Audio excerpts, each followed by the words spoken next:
আজকের গল্পটা হলো অমিত আর পৌলমীর। আগের দিন ওর বিয়ের সাজ দেখিয়েছিলাম, আজও রিসেপশন। তো প্রথমেই ট্রানজিশনটা দেখে নাও, এরপর শুনবো কীরকম লুক চায়।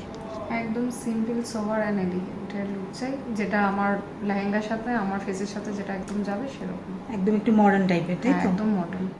রিসেপশনে এক একজনের এক এক রকম রিকোয়ারমেন্ট থাকে, তো ওর রিকোয়ারমেন্ট যেহেতু একটু মডার্ন, তো আই মেকআপ থেকে শুরু করে প্রত্যেকটা জিনিস আমরা একটু মডার্ন রাখারই চেষ্টা করেছি।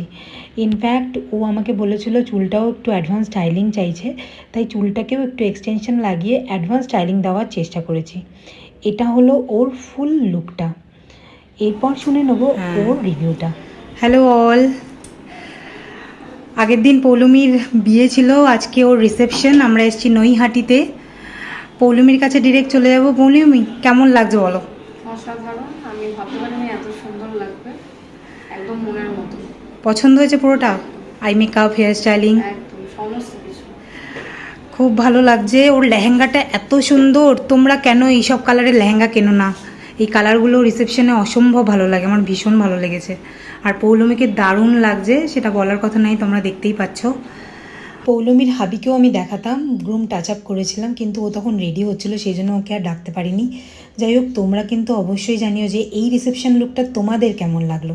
ততক্ষণের জন্য টাটা।